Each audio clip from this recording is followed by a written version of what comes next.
Are you looking for a comfortable, lightweight gaming headset that can go anywhere and work with just about anything?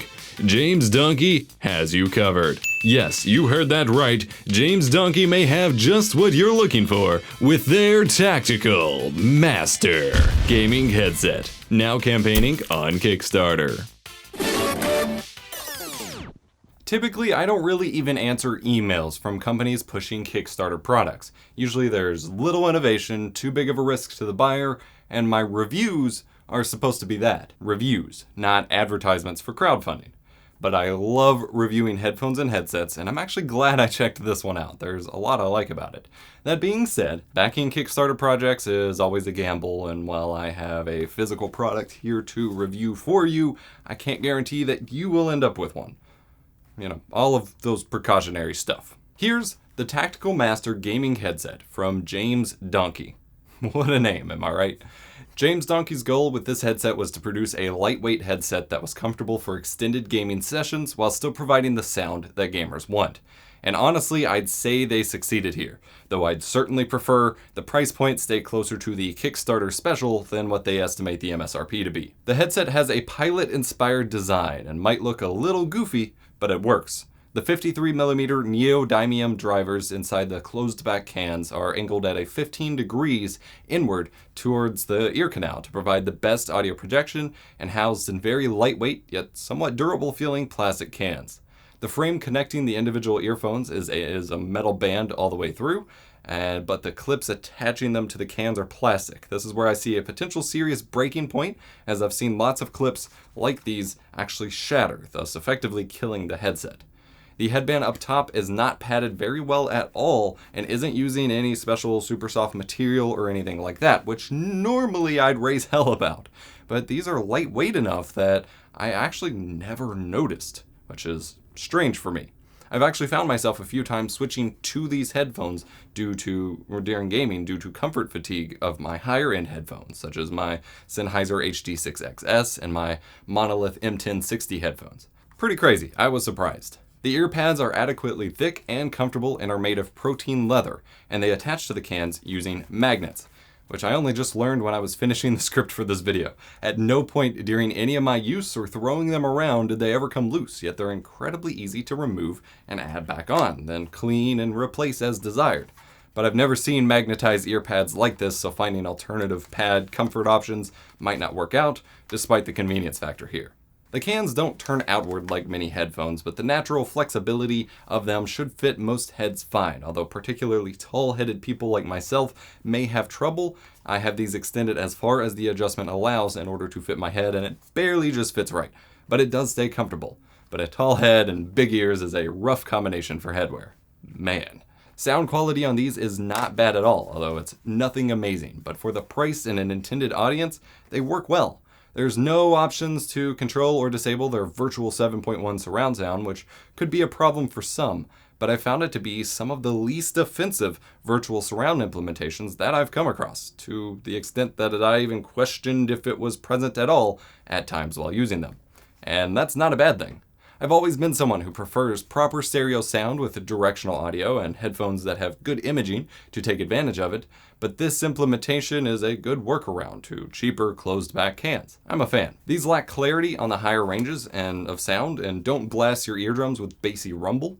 This means that you're not getting a phenomenal music listening experience, which the less accurate though adequate imaging may already hinder anyway. But in exchange, you get a very comfortable gaming experience that won't cause ear fatigue. There's no aggressive, sharp highs or overly rumbly lows. The low end and low mids are still the main emphasis, as you would expect with a gaming headset, but they're rolled off in a much more comfortable way than many headphones. This is ideal for long gaming sessions.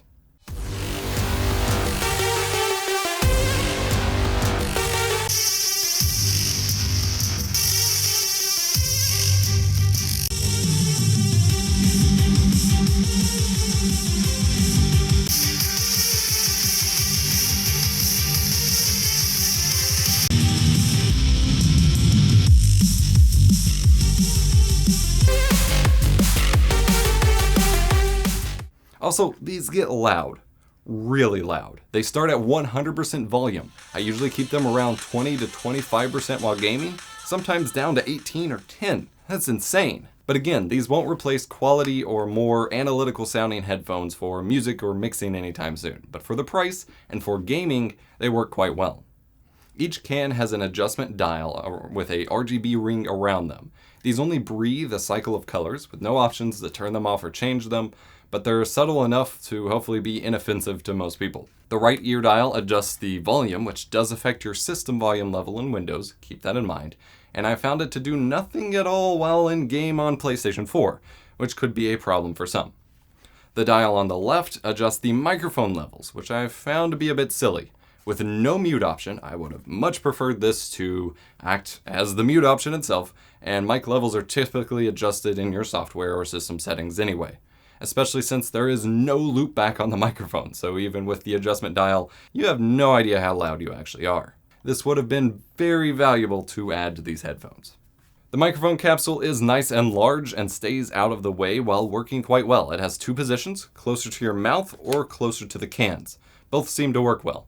James Dunkey advertises the microphone as being digital noise soundproof microphone.